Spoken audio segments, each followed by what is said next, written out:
After receiving shocking news from my mom, my sister, who had eloped and gone missing years ago, had returned, I headed back home with my son. Sure enough, there were women's shoes at the house. Moreover, my sister Mary came out in her underwear. She laughed and said triumphantly to me, "Aha! I scored a luxury high-rise and a wealthy husband. You poor folks can keep working your part-time jobs forever." But then, a voice from behind her.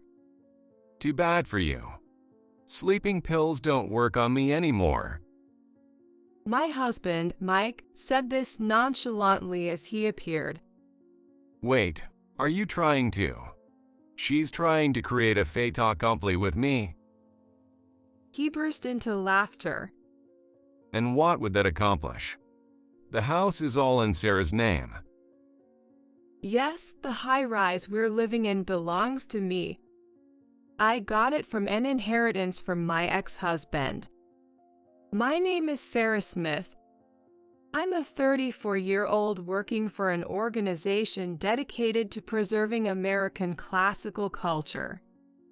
My husband, Mike, a former colleague, is also studying American classics in graduate school, 3 years my junior. He's currently continuing his research while working towards his PhD. His situation allows him the flexibility to do school and activity runs for our son, Joshua, in my place. But that's not all. Honestly, Mike is far better at household chores than I am. His cooking may not be elaborate, but it's efficient. Aside from his study space, he keeps the rest of the house clean with minimal effort. And he handles laundry and related tasks more delicately and meticulously than I do. I'll take care of your life. Can I ask you to handle the household chores? Those were roughly the words with which I proposed to him. Frankly, I fell for him precisely for these qualities. I'm just too busy to handle everything myself. As long as you don't suffer, continue your research, I said. Even his parents were surprised. They even asked if I intended to treat their son as a gigolo, a memory that now brings a smile to my face. But after discussing our feelings, living arrangements, and our child, we got married, and he became a stay-at-home husband. It was an unusual arrangement, but we were happy and got along well. Then, something unexpected happened. It was Tuesday afternoon. As I was about to leave work for the rare occasion of picking up Joshua in place of Mike, who was preoccupied with his dissertation, I suddenly received a phone call. "Hello, Mom, what's up?" It was from my mom. Our family home is far from the urban center where we currently live, a 5 to 6 hour drive away. Since getting married, we've been visiting them for only the summer or Christmas holidays. So, we usually kept in touch through messaging on cell phones. But direct phone calls were rare. Both my parents schedule the time for me because I'm busy at work. It's serious, Sarah. What's the matter all of a sudden? Mary's come back. Mary? Mary, that's my sister, 2 years younger than me. However, we haven't seen each other for over 10 years. She ran away from home when she was 18. Apparently, her husband's company went bankrupt. Bankrupt? Yes, she was banging on the intercom, saying her husband had run away in the night after racking up a huge amount of debt. And to avoid debt collectors coming after her, she used his signature without permission, got someone to sign a name, and filed for divorce. An involuntary wow escaped my lips. So now. I told her she couldn't stay with us, but she had the nerve to show up, and she left her daughter with us. What? She left her behind? Yes, she's so young. I asked her age, and I was truly shocked. What shocked you so much? When she arrived, I thought she was still in preschool, but she's just a year younger than Joshua. What? A year younger than 9-year-old Joshua. Then she should be in the 2nd grade. And to think she looked like a preschooler. Mom, is she that small? She's tiny and skinny, her skin is dry, and she's got chapped skin. For now, I've given her some snacks and let her take a shower, but she seems so uncomfortable. My mom's voice sounded like she was holding back tears, as if she might break off her words at any moment. But I had to ask this. Mom, you're not going to kick her out, are you? What are you saying? Of course not. No matter how good for nothing Mary might be, this child is our granddaughter. Her clothes are all tattered too. That's good. So, Mom, where did Mary go after leaving the child? Yes, I had to ask that. To your place, Sarah. Why to my place? It seems before coming to our place, she went to see some old friends, and somehow she was told you married rich. I instinctively placed a hand on my forehead. Whoever it was, telling half the story just causes trouble. Did they give her my address? No, but it seems she got your work-related cell phone information. My work-related cell phone. Well, that can't be helped. In my line of work, I sometimes have to use my work phone to some extent. That's why Dad is hurrying over to your house now. Dad is. So please, hold the fort until then. Wait, Mom, when did Mary leave there? Before I could get an answer, the call with my mom ended. It's just past 3 p.m. Picking up Joshua from school, then taking him to his lessons, waiting for him to finish, going shopping. Mike has been so absorbed in his work since yesterday that he won't be able to cook for tonight and all of tomorrow for sure. So shopping is absolutely necessary. And even if he finishes writing, he's likely to fall asleep without eating. Usually, after staying up for about 3 days, he sleeps for a day and a half. But if I have to buy a lot of ready-to-make food, it looks like it will be past 6 p.m. before I know it. I'm worried about what will happen. Wait, Mom has a sister. Yeah, I have one. I see. In the car, after finishing the shopping, I decided to briefly explain the situation to Joshua. Surprised. Not really. I mean, with our family, I figured there's always something. Joshua, at 9 years old and in the 3rd grade, is quite bright and a bit mature for his age. Our slightly unconventional family dynamics meant he understood the situation quickly once explained. I guess he takes after his dad in that regard. As a child, I remember just squabbling simply with my sister. Compared to that, Joshua is calm and thoughtful. I'm a little worried. Well, yeah, there's definitely a lot. Like what? Where do I start? There are parts of the story that are okay to share with a child and parts that aren't. Remember the house where Mom and Joshua used to live?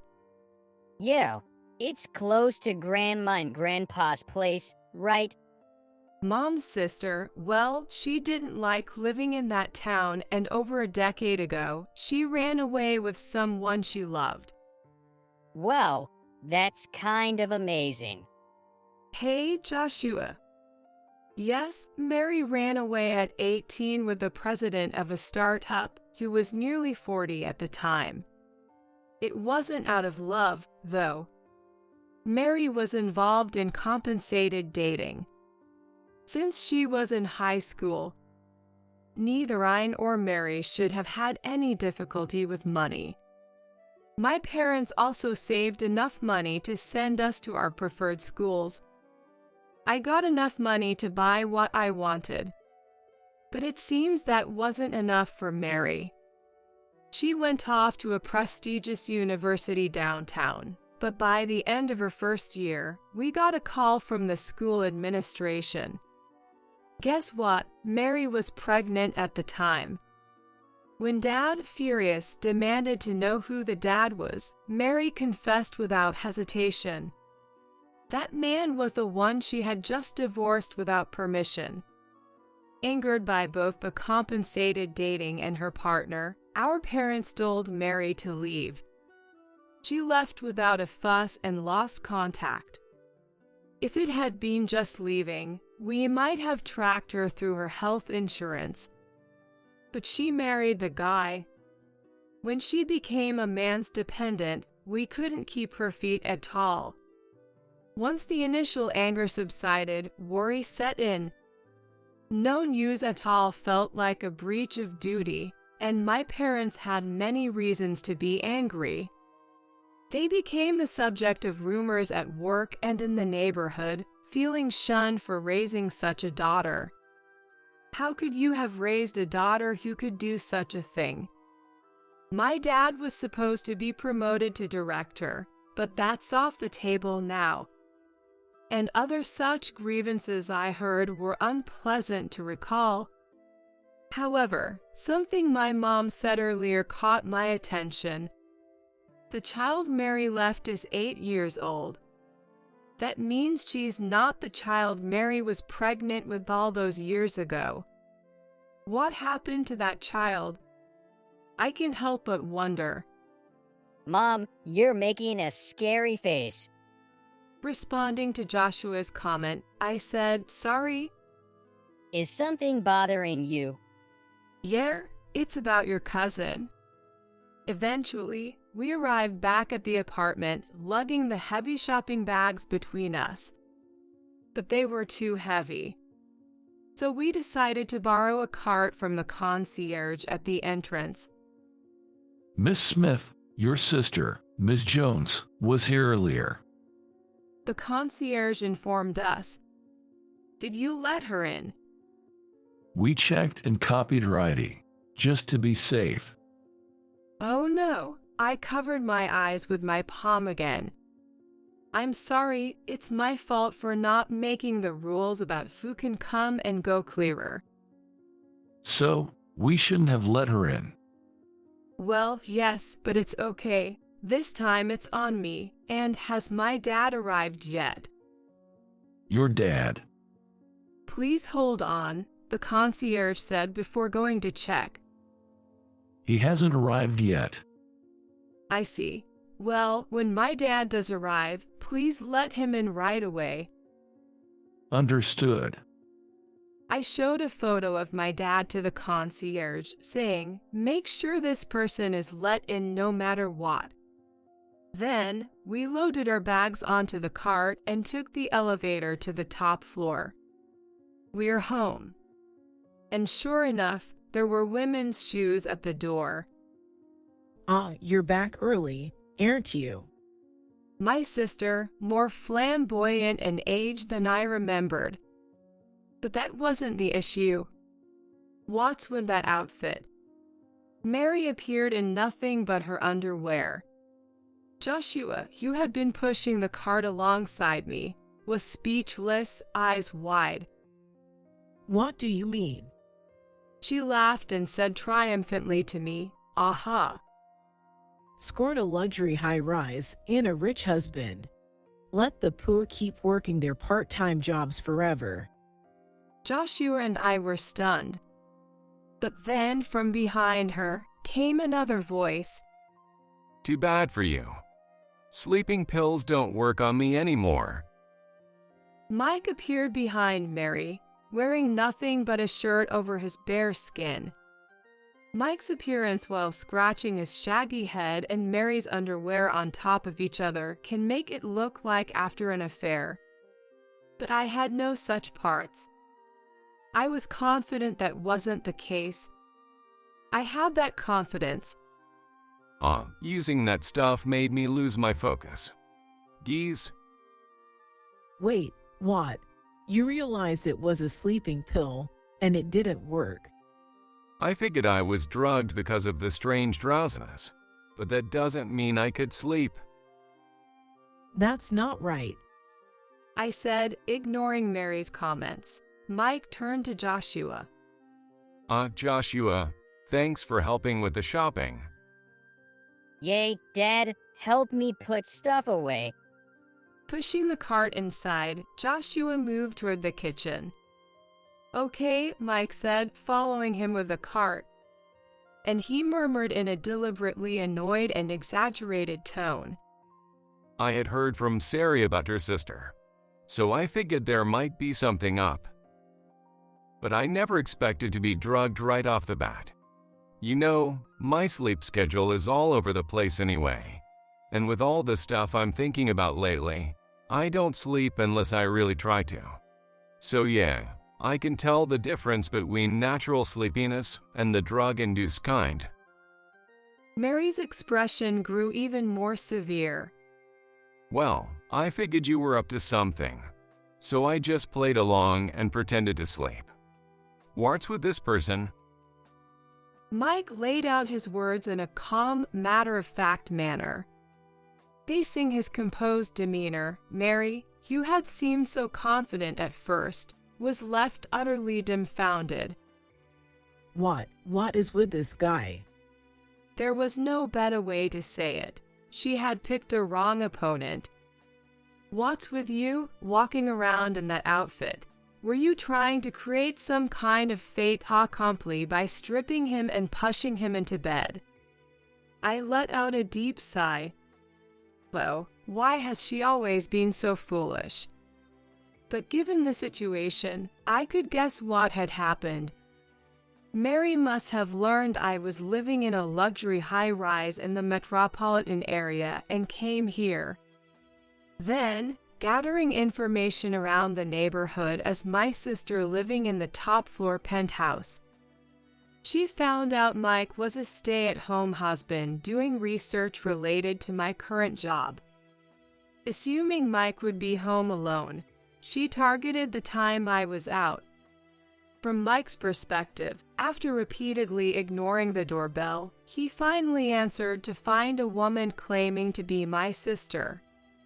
With his mind still half on his dissertation, Mary probably thought, seeing a disheveled, almost pajama-clad man. So she thought like this. Wow, he's young. Did my sister score a younger, intellectual, luxury high-rise owner? That's unfair. I'll steal him. And then, probably carrying sleeping pills for some reason, she tried to drug Mike, strip him, push him into bed, and confront me with the scene. But Mary didn't know Mike. He can become so absorbed in his research and writing that he forgets both time and meals. Attempting such a thing on him was bound to fail, something I knew all too well. Wait, she was trying to create a fait accompli with me. Mike's voice grew louder before he erupted into laughter. What would be the point? The house is all Sarah's, after all. Yay, what's this aunt even talking about? Hey, watch it, kid. Well, technically, he can call you aunt without any issues. He's my son after all. What, your son? But he's so big, and he's still in his 20s, right? Well, my sins from my previous marriage. You remarried. So the rich husband you married. Something you wouldn't know since you've been running away all this time. As I spoke, I was finally able to go to my room. After hanging up my coat and setting down my bag, Mike served me some tea. Glancing around, I noticed a haphazardly placed bag on the living room table. The bag makes my room feel strangely messy. I felt disgusted. I wanted to get rid of it quickly. So, you're not going to serve me even a single cup of tea? Mary watched me drink my tea with a resentful look. I don't really feel like serving someone who drugs their tea. And how long do you plan on staying in that outfit? I don't want a flasher roaming around my house. First, explain yourself. How come you're the owner of this penthouse? Oh, why can't conversations with this sister ever go smoothly? Well, I guess I have to explain for her to understand. You see, when my ex-husband passed away, he left us a lot of assets. That's how I bought this place. Paid in full, not a mortgage. What? Paid in full by you? But this place must be worth millions. Because that's still just 1/100th of the real estate I currently own. Mary was speechless. Yes, the top floor of this high-rise is completely mine. But that's not all. I now own numerous properties with a total asset value of $200 million. Not only can I live a comfortable life with the income from these properties, but I'm also an advisor to an organization involved in the preservation of American classical culture. Half of it is for tax strategies, and the other half is for Mike's sake. Essentially, my busy daily work involves being a director for this organization. And sometimes I get reports on land matters. Explaining this left Mary astonished. To you, Sarah. Yes, to me, because, Mary, you didn't know that I got married right after graduating from college, or even why. What are you talking about? Because of the mess you did, Dad's company's credibility plummeted, and we had a tough time. HMMM. What does it matter what a grown daughter does? You weren't of legal age at the time. Having a daughter involved in compensated dating from high school made it look like we couldn't even educate our child properly. Mom felt humiliated for a while. Then, I received a marriage proposal from the Brown family. The Brown family? Yes, the so-called lords of our hometown. What? You married into that prestigious family? I sighed deeply. Then, Mike kindly moved Joshua away, saying, "Let's go over there for a bit." Joshua understood it was an adult conversation. So, you married into that family? Yes, but not the person you're thinking of. I married the elder brother, who was the heir at the time. What? The bedridden, so-called burden of the Brown family? Yes, it was him. Indeed, my ex-husband was referred to that way. He has been sickly since birth, has hardly been to school, and has always had a doctor. That's why they said he was the burden of the prestigious family. Indeed, the family's burden from an outsider's perspective. But that was never how his family saw him. They all loved him dearly, without any desires. He happened to fall for me during one of my visits home, seen in a hospital. The Brown lords even came to our house. My son, who had never wanted anything before, wanted only one thing, so family members came to ask me, who was more than 10 years younger than him. I married at 22, partly to widen my parents' shoulders. My husband passed away while Joshua was still in my womb.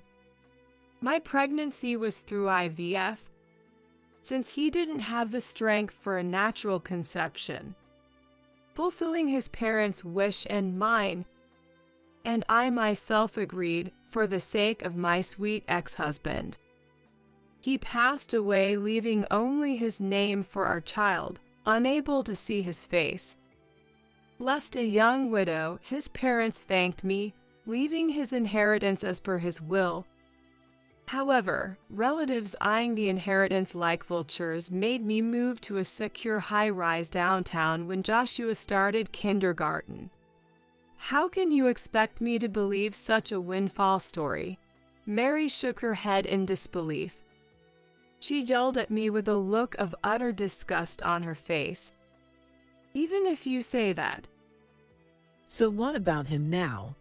After inheriting so much, you were allowed to remarry. I was. Though I didn't need permission, I consulted them out of respect for my wonderful in-laws, who apologized for having me spend my best years caring for a sick man and undergoing IVF. As if the inheritance wasn't enough. They said life and time can't be bought with money. My kind in-laws, who had lost their beloved son to illness, understood the value of time and life well. They must have been touched by their wealth. After moving to the city center, I found myself exhausted from solo parenting, a stark contrast to the life surrounded by my in-laws. That's when I reconnected with Mike, a junior from college who had admired me. He became a great help to me, overwhelmed as I was. As he came and went, gradually Joshua grew fond of him. And I found myself wishing he would stay with us permanently, so I proposed. My in-laws described Mike as apparently harmless to anything but academics. Their support, rather than opposition, was probably also to deter relatives who were pushing their candidates for remarriage. So, you're the only one getting a good deal. Mary started to say when my phone's ringtone interrupted her. A call at this time meant, I switched the phone to speaker mode after answering. Hello, Sarah. I was worried because you hadn't replied to my messages. Are you okay? Mary groaned on the spot. Mom, I'm fine. Good. I thought I heard a noise like stepping on a frog. Is Mary there by any chance? Yes, she is. I looked at Mary with a full smile. Mom, why do you know this place? You always forget what you've said after 3 steps. Didn't you say you were going to your sister's place? Terrible. Why do you treat my sister differently even though we're both your daughters? Mary yelled at the phone, genuinely angry. What? As if you have the right to say that. After you left, Sarah marrying into the Brown family ended the terrible rumors surrounding our family. It wasn't quite being outcasts, but Dad's prominent position in the company only made the rumors worse. That situation lasted only 2 years thanks to Sarah. The Brown family helped a lot, saving our neighbors, relatives, and Dad's company factions. You were about to ruin all Dad's hard work and progress in the city's most important company. That's your problem. I never asked him to succeed. Yet, we could attend a private college in the city because of that. Yeah, but that doesn't mean you get to hold it over me. Well, maybe you're right about that, Mary, but what about the child you had in your belly back then? Mom's voice turned cold as she asked Mary. What? You ran off with your partner because you were pregnant. What happened to that child? He took the child with him. I managed to contact him. No, groaned Mary. I got his number when I looked for your whereabouts through the Brown family connection. My mom told me so.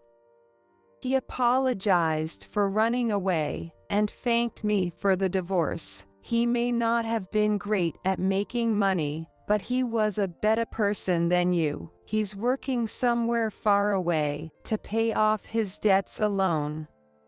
Alone? I asked Mom.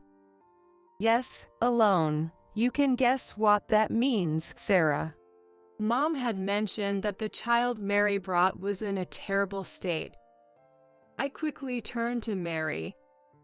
You, the child? Stop it. Why are you looking at me like that? Mom mentioned that the daughter you left with her was terribly malnourished. That's because things have been tough lately. Tough for someone carrying that kind of bag. I pointed to the bag thrown on the living room table. It's clearly a designer brand, isn't it? I bought it 2 or 3 years ago.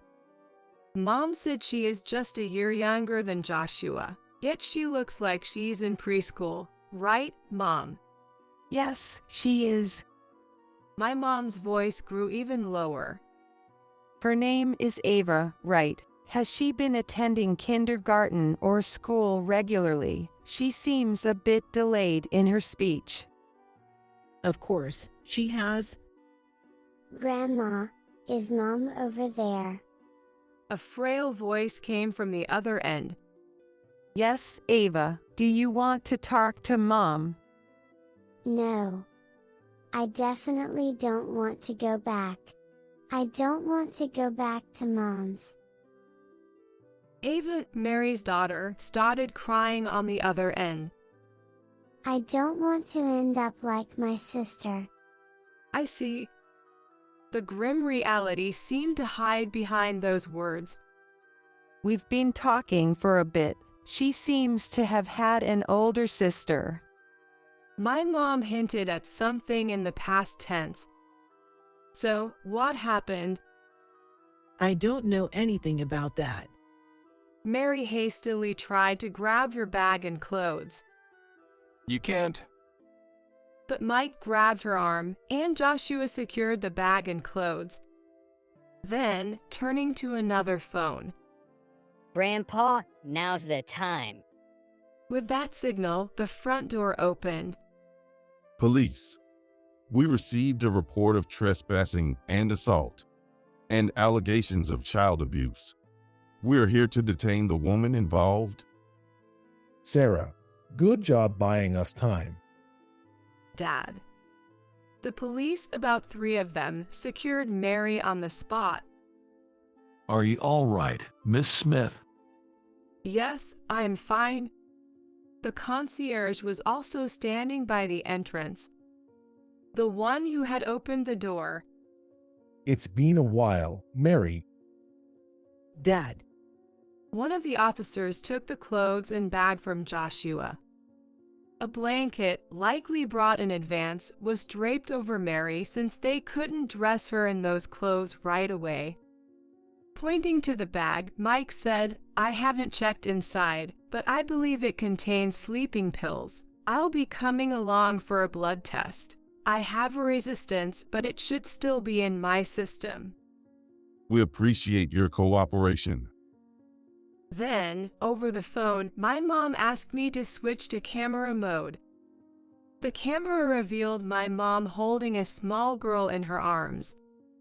Officers, this woman seems to have subjected her first child to terrible treatment, leading to the loss of a small life, our first grandchild. Ava was wearing clothes that Joshua had outgrown long ago. My parents still had Joshua's clothes from when he was little. Joshua, who was quite big for his age when he was about to enter kindergarten. His old clothes fits on his cousin, Ava. I saw his thin, bony wrists through the cuffs. That's my old clothes. Hi, are you Ava? Joshua gently spoke to his cousin over the screen. This is the kindness he received from his biological dad. Yes. Who are you? I'm Joshua, your cousin. I'm 1 year older, so I guess I'm your big brother. Big brother. With that, Ava, perhaps reminded of her lost sibling, started to cry again. You should come and play sometime. Okay, the girl nodded meekly through the screen. Then, Sarah, we'll take her away now. Sorry for the intrusion. Joshua, let's play chess with Grandpa later. Okay, I'll be waiting. Right after our exchange. What is this? Your own little soap opera. And here I am, having lost everything. Hearing this, I strode towards Mary and slapped her sharply across the face. No, violent woman. Officer, arrest her for obstructing public duties too. While restraining Mary, who was struggling, the officer gave me a wry smile and tried to calm the situation. I'm sorry, but I just had to say it to my sister. What do you want? Everything you've lost is because of your own actions. It's nobody else's fault. Nothing's coming back to you, and I won't let it. That child will be mine. Don't you ever dare get involved with us again. Let's go, everyone. Mike urged my dad. All right, see you later, Sarah. I'll be waiting, Dad. Take care, you all. After seeing them off, I collapsed onto the couch. Are you okay, Mom? I'm just really tired. It's good we did the shopping today. Oh. Indeed. What a day it had been. To think it had only been 6 hours since Mom's call. Later, Dad and Mike returned to say Mary would be detained by the police for a while. No bail. Absolutely not. Dad declared over a late dinner, his voice strained. She's already divorced, so there's no one on her side to take her in. Let's just get her tried quickly. Eventually, Mary was sentenced to actual jail time. She had caused her family back home great distress, led to the death of one child, and was now abandoned by the remaining child. Sometime later, my parents brought Ava to live with us. You've become so pretty. Joshua's words made Ava's face turn red. Where did you learn to talk like that, huh? Dad, stop. It tickles. Stop. Joshua laughed, playing with Mike. Watching this scene of an adoptive dad and son, Ava looked on in amazement. Are you sure, Auntie? She mumbled about staying with us. I had prepared myself to adopt her, believing it to be the best course of action. Initially, I considered letting her grow up with my parents. However, they feared she might endure stigma as that girl's child in our hometown. My parents planned to move closer to me after retirement. We settled on the idea of traveling together for the summer holidays and Christmas. Ava seems a bit behind in her studies, making it difficult for her to attend the same school as Joshua. Yet, our life promises to be far better than her previous one. With the source of turmoil gone, we can now focus on finding happiness. We have plenty of